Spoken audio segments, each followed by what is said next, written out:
Hello, good morning, happy Thursday. Matt, George, welcome back to the live stream. So Hey, good to Megan. see you guys. Good morning.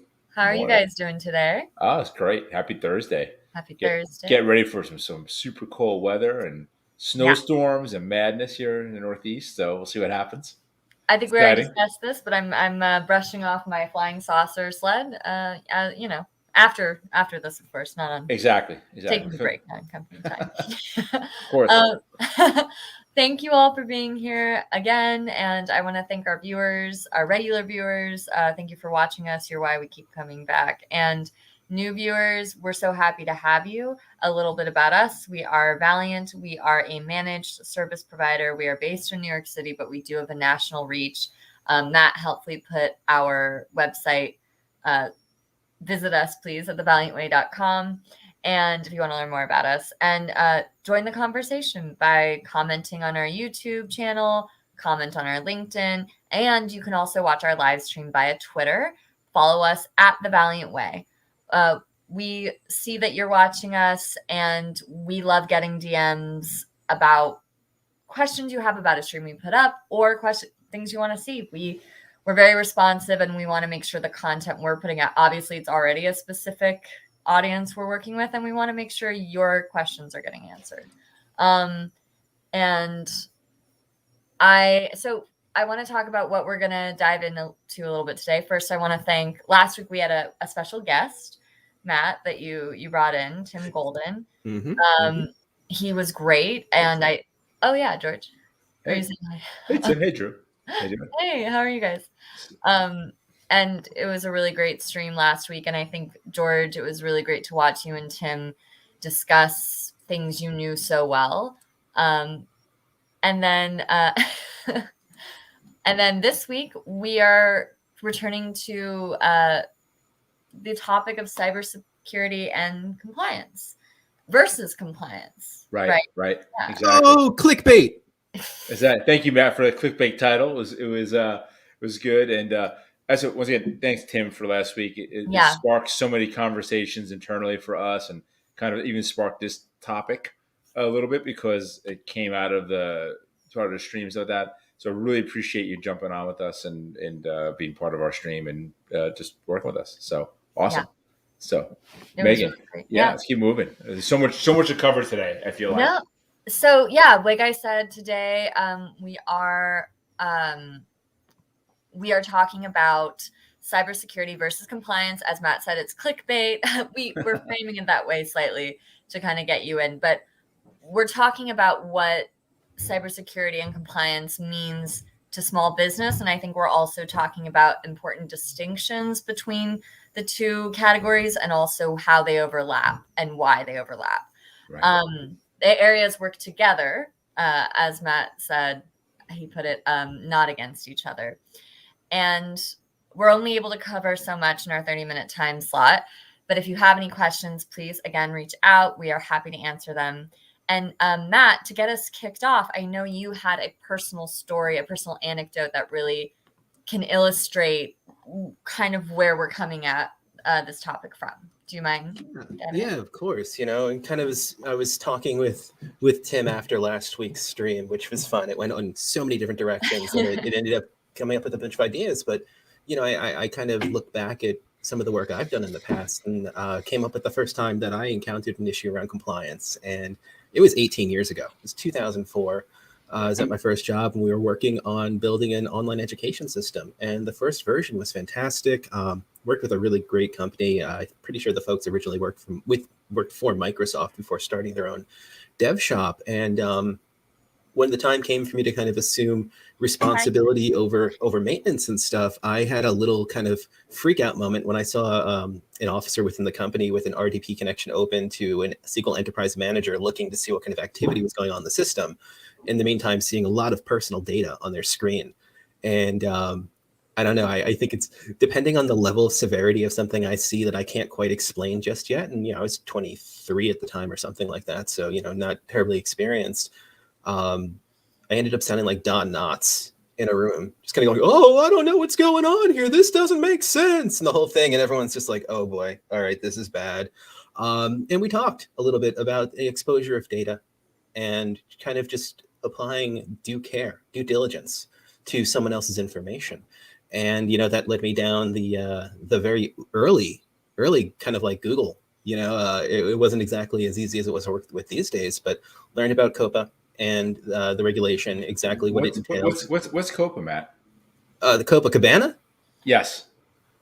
No, what is COPA? What does COPA stand for? Is that what you're asking me? I think you acronym. Oh my goodness. Yeah, acronyms. I can't stand those things. But it's the Children's Online Privacy Protection Act. And it's designed to protect the sensitive information related to individuals. It's been a long time, I believe, under 13. 13 is right. Right? That's correct. That's the right number. Mm-hmm. And given that we serviced students in middle and high school, there were quite a few that were, in the age range that would be covered by the regulations. So when we began developing 2.0, which I'm just going to throw it out there, was a finalist for the 2005 Cody Award for Best Secondary Education. Sorry, I had to get the flex in there. It's been a long time. But we went about it the right way. Worked with the development team, made sure that only information that was required for operation of the system was located on the system itself. We put new controls in place, made sure that data that had a certain level of sensitivity that had to be in the system was being encrypted in specific tables, things like that. Right. Making sure that only the individuals that need access to the system have access to the system, which is a painful conversation to have with executives, but you have to have it. Because it's protecting you, it's protecting them, it's protecting the people that you serve. Correct. And then I think that the another thing that we had done, which was really cool, and I don't even know if Snort exists anymore because it's been so long. But it's still there. It's still IDS. Yeah. I forget the name of the hardware, but we had a Snort hardware box. It wasn't just like running the service off of a server someplace. It was like plug and play. Right. And so we had quite a bit in there to make sure that there was integrity in the data, and that, there was a certain level of confidentiality handled, and that, we took the steps to make sure that operationally we were in good shape as far as providing the service, but also protecting the individuals who are using the systems. And, like I said, that was 18 years ago, and that was my first taste of compliance. And when you think about it, so much more has changed. Technology is such a larger part of our daily lives. I mean, 2004, I had the Motorola Razr phone or whatever, and now we've got entire machines in our pockets, and there's so much more access to data. There's so many more services. There's so many more traps out there, to be honest, that, something that was the moment that I went all, Mr. Feely? Was that his name in Three's Company? I went all that. Nathan Roper. Thank you. I don't know who, there's someone else with that name in like an 80s sitcom, but anyway, to have that kind of reaction then when issues weren't as widespread and systems weren't as integrated, young Matt having that today, I don't know where I would, it would just, it's such a different issue. The scale of things has increased so much, the pitfalls, the risks. And I think that's why regulation is so important.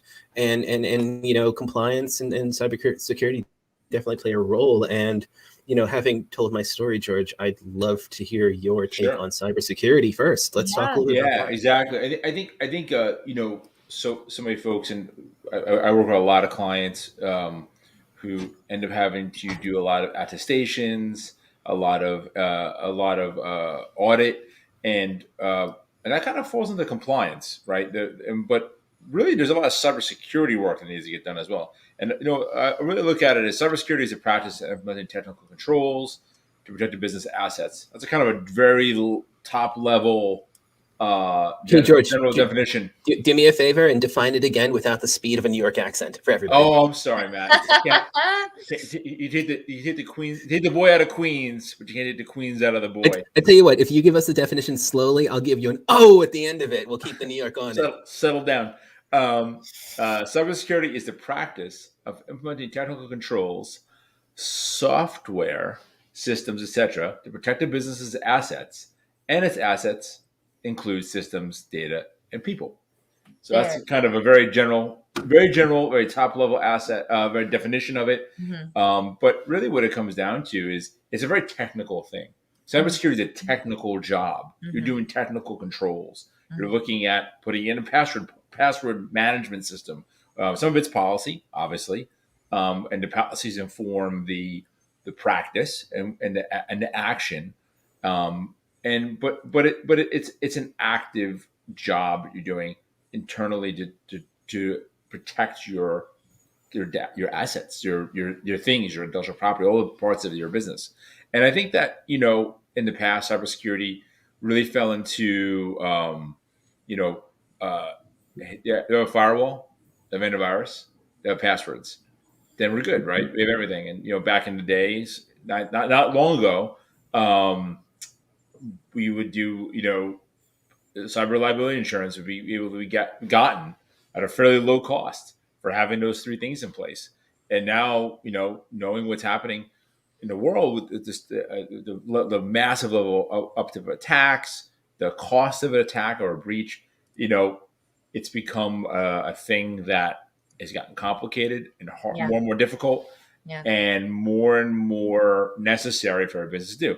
So cybersecurity, just to put it into like a versus,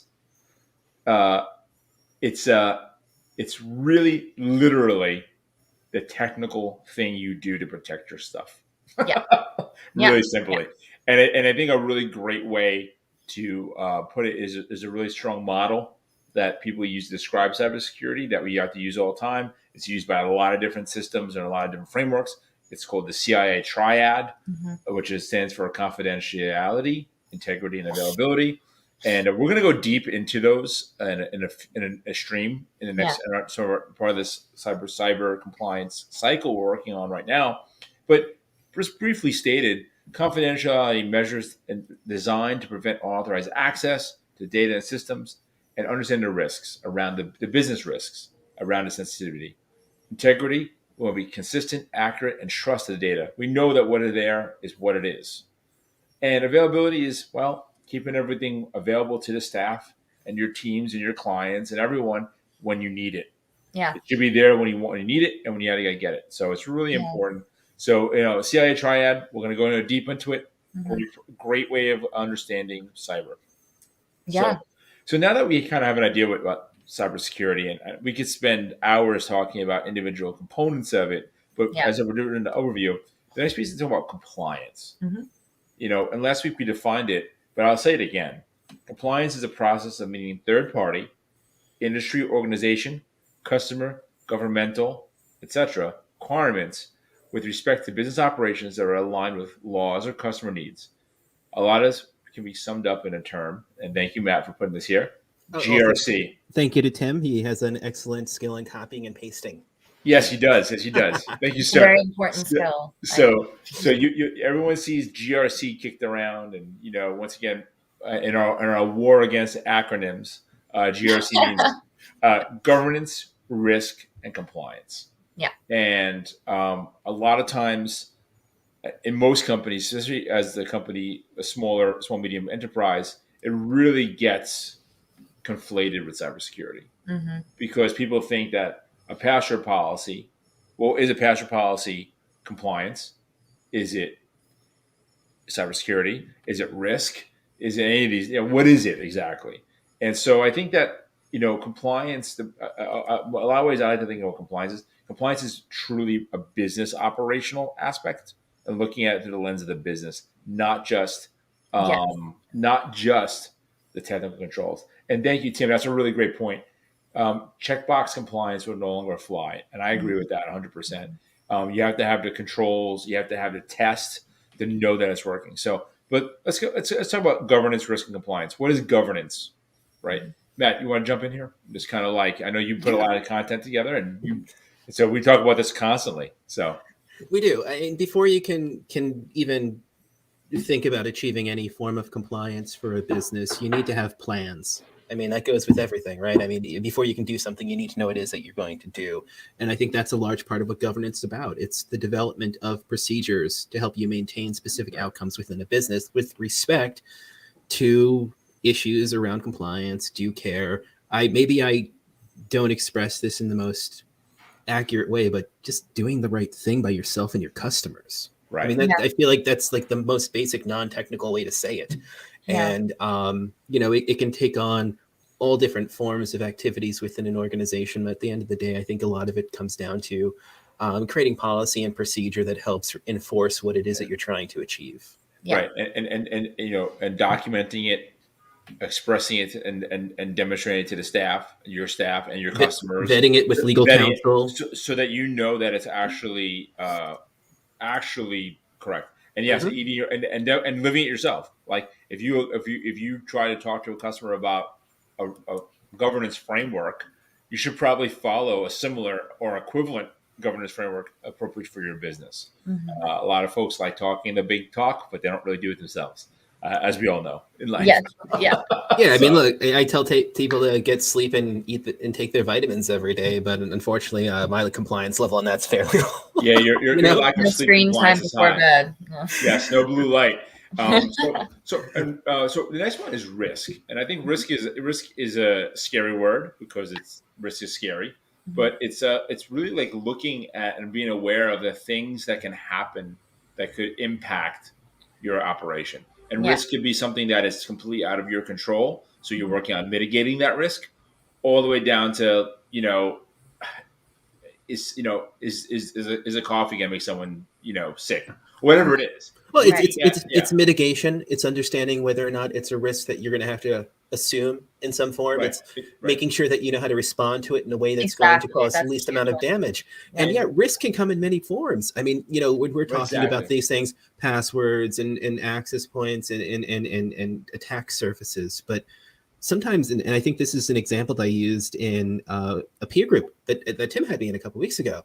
It's like a lot of companies use these new cloud-based door entry systems, and they're all based on Ethernet most of the time.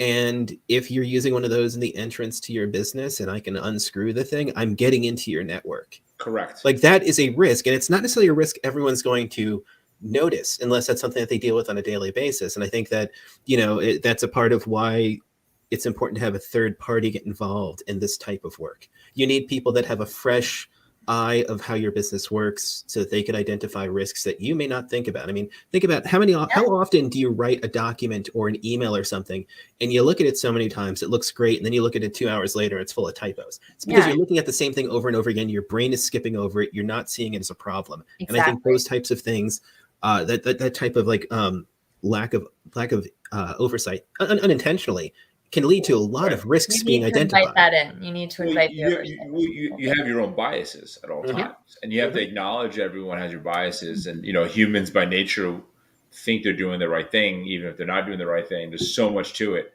So exactly, Tim. Yeah. There was that massive HVA system that was Target. And it breached through into the payment system, which caused a massive hack. And Target has very strict controls at this point, but they learned it in a very hard way. So, risk is, and the other thing about risk is associated with insurance, because insurance is a risk transference. So the insurance company takes on some of the risk for you, but you're paying for that risk, and you may or may not be compensated, based on underwriting and strictly how honest you are. So there's a lot to that. And the last one is in the GRC kind of continuum is their compliance, which is being compliant with the rules, regulations, and laws. And I think that, once again, these are business level reviews and decisions as opposed to strictly just IT or technology. I think that a really great way to kind of talk about or give an example of the difference between the IT and the business side of things would be Sarbanes-Oxley. Correct. Because it's so much about transparency and reporting of financials, and I believe the executives or whoever's listed as like the owners of a business are the ones that are really on the hook for that, not the business itself in many ways. Correct. There's a personal aspect to some of the laws. I know GDPR, or at least some interpretation of laws in Germany, the executives are responsible for the data privacy of their company's data assets. And as we're not expert in European privacy laws by any stretch of the imagination, but just seeing that the direction it's taking, more and more companies are going to be forced to be responsible, and the penalties can be really stiff. I mean, some of the GDPR penalties can be up to 4% of your global annual revenues, and that's pretty high up there. So there's a lot at stake. And I think that as the time marches on with the regulation here in the United States, it's going to get more and more convoluted and more complicated with each state developing privacy laws, which have a privacy compliance laws and regulations, which have a cybersecurity aspect to them, but they also have a policy and governance aspect as well. Hey, George, exactly. That's a good way. George, would you foresee over time if individual states have their own regulations that someday they would be rolled up at a national level in order to consolidate? I'm not an expert in policy, but I mean, I'm not trying to compare Ma Bell to regulation, but in some ways you can. Well, I mean, it depends on so many factors. It depends on who gets involved in it. If it's like a federal trade, FCC, right? There's a really legitimate need for it on some level, at least a consistency, because yes, state ramp. Thank you. That's exactly, but it's not.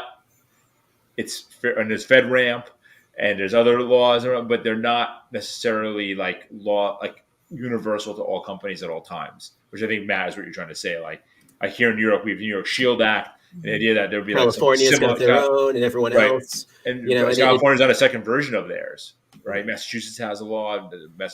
Michigan, I think, has a law as well. Yeah. So I think there's a lot happening. As you know, state and federal laws have their own life cycle and time frame in which they're implemented. So I think that I think what we'll see, and once again, just as we stated last time, I think we'll see a lot more kind of self regulations or market regulations, a better way of looking at it, where for companies to get insured and have that risk transference, they're going to need to be more compliant with the kind of prevailing standard of what is expected of a company to protect data. And we're seeing that individually and with small businesses as well who want to do business with bigger companies. Its standards are they're very high. They're very high. And once again, and navigating this, I know later today I have an attestation audit call with a large multinational bank. I'd like to hear you say that 5 times fast. Sally Seashore? No. No, you asked him to talk fast. You asked him to talk slow. I know, I'm all over the place. He can't do it all. Go ahead. Yep.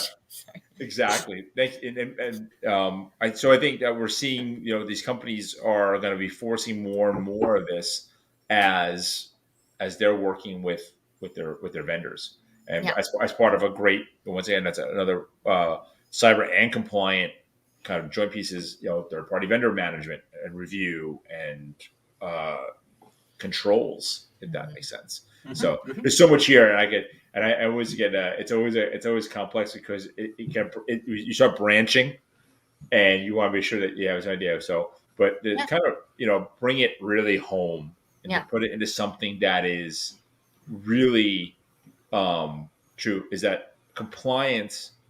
While cybersecurity can impact business operations, it generally may not have a penalty, a direct penalty, and the other piece is some of the loss of business and reputation damage of a non-compliant business could be worse than a cybersecurity incident. Cybersecurity is this ongoing kind of portion of your IT infrastructure, your IT and governance. It's a subset in some ways, and they work together. But compliance has some legitimately bad things happen to you for not being compliant. Be it that you can't get business, especially Tim working with a lot of governmental contractors or governmental, vendors.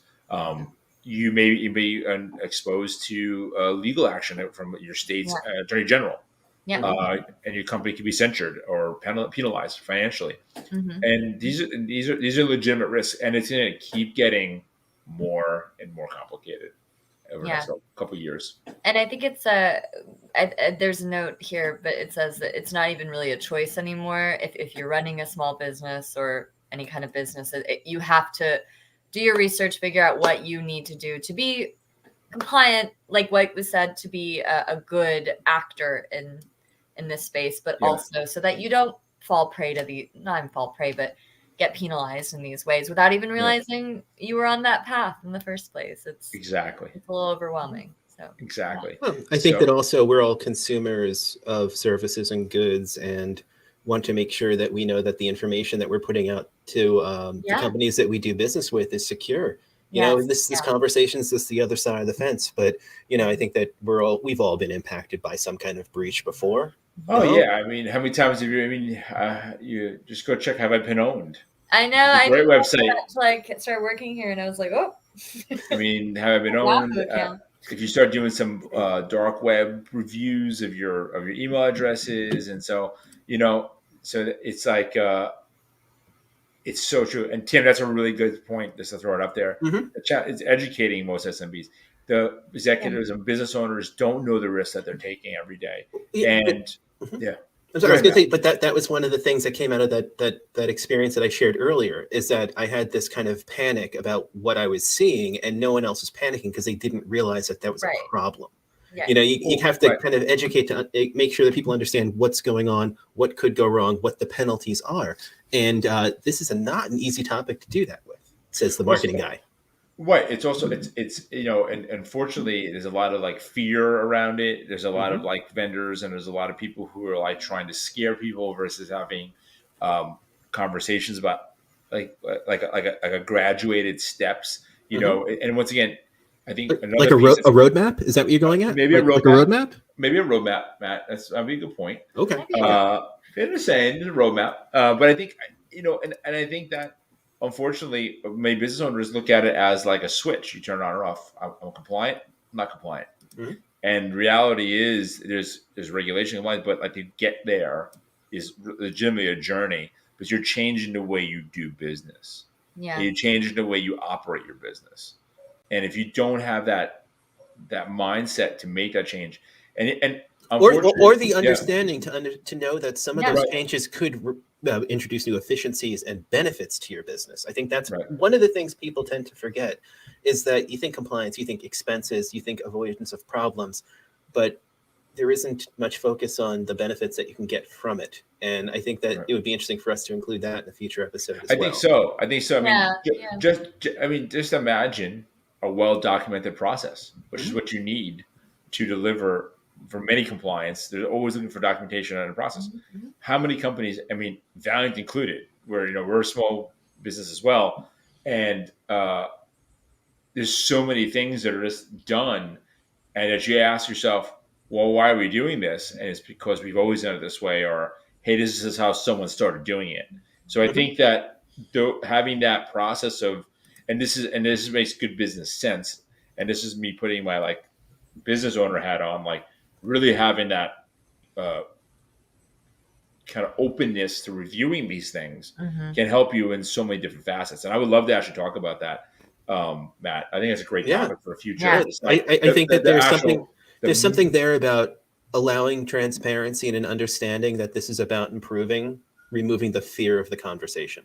Right. Well, the material benefits of having that fearless approach, of looking at it with a kind of harsh eye and being like, is this, once again, challenging your own biases, challenging your own assumptions, and going for it. So that's right. And Tim, that's a great point. Put that up there. I'm going to read that. 5 tips. System. Define your risk. A system. Define your risk.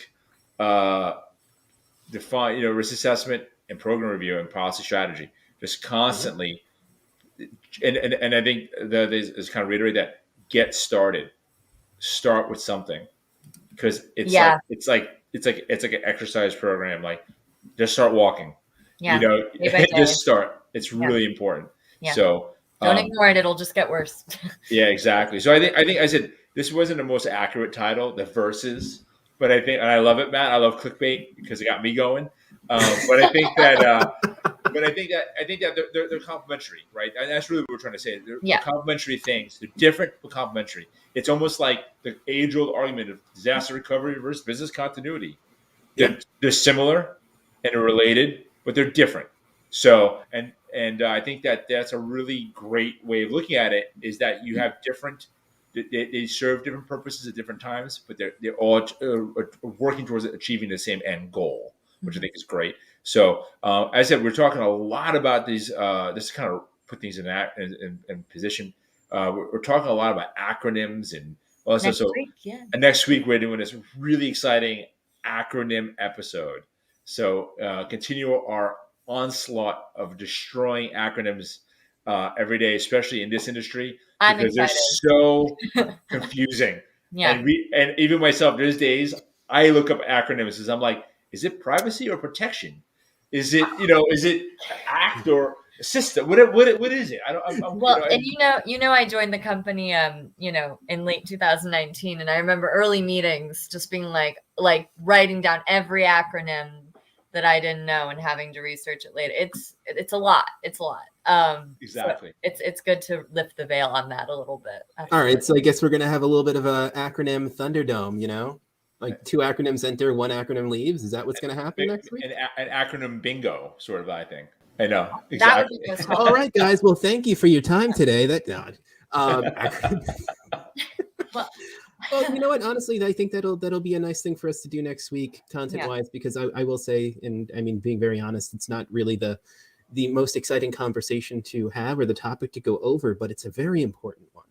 And Correct. If we could make it a little bit more engaging and get a couple of more businesses to happen to see this and maybe get them to have the conversations internally, or maybe even call us to have those conversations, then it's worth it. So we're going to have a little fun with next week. We're going to do something. Yeah. Exactly. And honestly, if we could just define SOC for people, we might help them out quite a bit. But they see that kicked around, and most people don't know. You see the eyes, and they want to understand. And exactly. I'm gonna research some of the top acronyms that apply to this area that are the most confusing. We're gonna go through them. We're also gonna take some time to go through some of the regulatory controls that we were going to cover last week, but we had so much to cover. So we'll go over. HIPAA, we'll do COPPA, we'll do New York Shield, and a few other ones that we know are going to really hit. Tim, stop asking me about SOC and SOCs, man. Sarbanes-Oxley, I get it. I'm going to talk to you later. It's like totally broke the fourth wall on that. Exactly. But, and we do that. We'll get some good definitions in because, again, you can have a conversation, but if you start getting lost in the definitions, things get dangerous. Yeah. Exactly. Yep. Exactly.